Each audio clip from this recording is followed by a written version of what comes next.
Salam sejahtera Malaysia, selamat datang ke channel Fels Lifestyle. Info padu, info hangat disediakan di dalam channel ini. Satu isu hangat hari ini dipetik daripada FMT ataupun Free Malaysia Today. Jika PH boleh kerjasama dengan UMNO, mengapa tidak bersatu, kata Zaid. Bekas ahli PKR dan DAP itu berkata, parti serpihan UMNO seperti Bersatu itu patut menerima layanan yang sama daripada Pakatan Harapan. Bekas Menteri Undang-Undang Zaid Ibrahim berkata, Pakatan Harapan PH boleh menjalinkan satu bentuk kerjasama dengan Bersatu sebelum PRU akan datang kerana gabungan itu boleh bekerjasama dengan UMNO. Bekas ahli PKR dan DAP itu berkata, Bersatu juga tidak banyak beza kerana ia adalah parti serpihan daripada UMNO. Sekiranya kami boleh menerima UMNO, sudah tentu parti serpihan seperti Bersatu diberi layanan yang sama.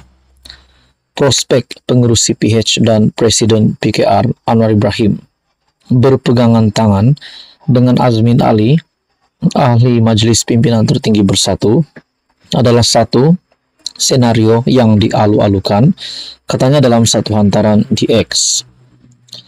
Zaid yang kini kembali kepada UMNO berkata, PH boleh menjadikan Azmin Menteri Besar Selangor, manakala Anwar kekal sebagai Perdana Menteri.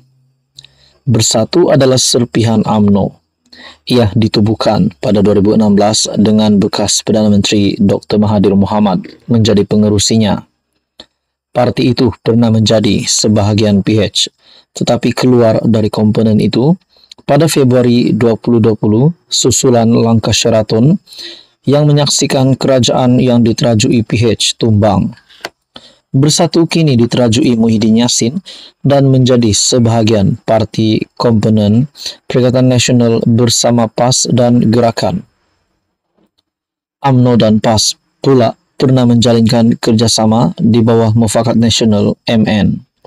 Tetapi pakatan itu terkubur selepas PAS menyertai PN dan pada masa yang sama MAHU Bersatu juga menyertai MN. 6 ahli parlimen Bersatu juga menyatakan sokongan kepada Anwar sebagai Perdana Menteri, manakala seorang adun Bersatu pula menyatakan sokongan kepada Menteri Besar Selangor Amiruddin Syari. Setiausaha Agung PKR Saifuddin Nasution Ismail dilaporkan sebagai berkata lebih ramai pemimpin pembangkang akan menyertai PKR. Persoalan yang utama selepas tajuk artikel berita daripada FMT ini, jika PH boleh kerjasama dengan UMNO, mengapa tidak Bersatu, kata Zahid. Adakah dengan ini Bersatu akan bertindak menyokong kerajaan ataupun keluar daripada Perikatan Nasional bersama-sama dengan Presiden Bersatu Muhyiddin Yassin dan tinggallah PAS di Perikatan Nasional? Dan persoalan yang seterusnya, di mana kenyataan daripada artikel ini yang berkata PH boleh menjadikan Azmin Menteri Besar Selangor. Adakah ini bermakna Azmin Ali akan menyertai ataupun menyokong kerajaan? Semua ini menjadi persoalan. Saudara-saudara yang amat dihormati, apa komen anda berkaitan dengan isu ini?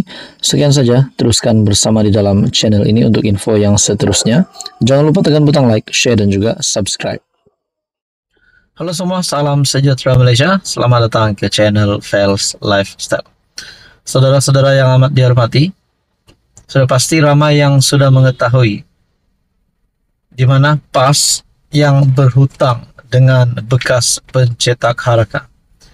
Namun kita juga mengetahui bahawa PAS sudah membayar RM659,000 kepada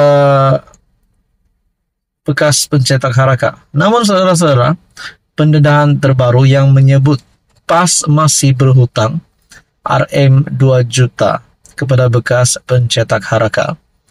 Ataupun mungkin kita boleh katakan Hadi Awang sebagai Presiden PAS yang bertanggung jawab berkaitan dengan perkara ini. Nah, satu artikel daripada Harapan Daily, terima kasih bayar hutang, tapi jangan lupa baki RM 2 juta, kata bekas pencetak Haraka. Nah, saudara-saudara yang dirahmati semua, dalam artikel daripada harapandaily.com, pengurus Nudge Press Resource Sdn Bhd Husin Jan yang merupakan bekas pencetak akbar Haraka mengesahkan PAS sudah pun melunaskan hutangnya berjumlah lebih setengah juta ringgit. Ketika dihubungi Harapan Daily, Husin memberitahu hutang bernilai RM659.000 itu dibayar pada Isnin baru-baru ini ataupun Isnin pada 11 Mac lalu. Sambil mengucapkan terima kasih atas komitmen PAS melangsaikan hutang, Husin bagaimanapun mengingatkan parti itu agar tidak lupa dengan hutang yang berbaki RM 2 juta itu. Yang berbaki lebih RM 2 juta. Sejak 2019, PAS mempunyai pertikaian hutang yang melibatkan Haraka dan dua pencetaknya, yaitu Angkatan Edaran Enterprise Sdn Bhd dan Nudge Press Resource. Jumlah hutang dengan Angkatan Edaran dikatakan berjumlah lebih RM 2 juta, namun syarikat itu telah diisytiharkan muflis. Bagaimanapun, pengurusan yang sama menubuhkan Nudge Press Resource sebagai pengganti dan terus mencetak Haraka ketika itu. Sebelum ini, semua hutang dari Angkatan Edaran dia, PAS, pernah bersetuju untuk dialihkan kepada Nudge tapi masih belum dibayar. RM659.000 yang kita bawa ke mahkamah pun sebab mereka tak nak bayar. Terima kasihlah dah bayar, tapi pada masa sama jangan lupa baki lagi RM 2 juta lebih itu. Kalau boleh bayarlah, kita ini orang Islam kan. Tak kiralah syarikat itu bankrupt ke tidak, hutang itu wajib bayar, katanya ketika dihubungi hari ini.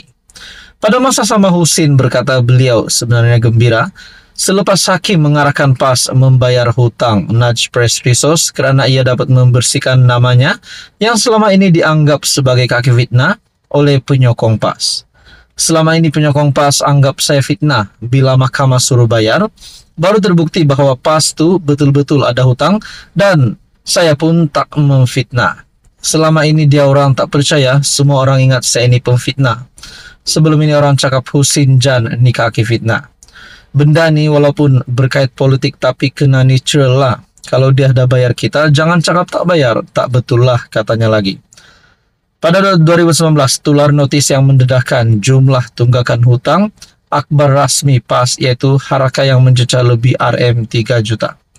Nah, saudara-saudara, di dalam kenyataan ini, saya tertarik dengan kenyataan RM 690.000 yang kita bawa ke mahkamah pun sebab mereka tak nak bayar. Jadi RM 2 juta itu persoalannya, adakah PAS benar-benar akan melangsaikan RM 2 juta itu atau tidak?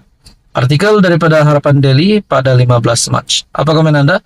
Sekian saja, teruskan bersama di dalam channel ini untuk info yang seterusnya.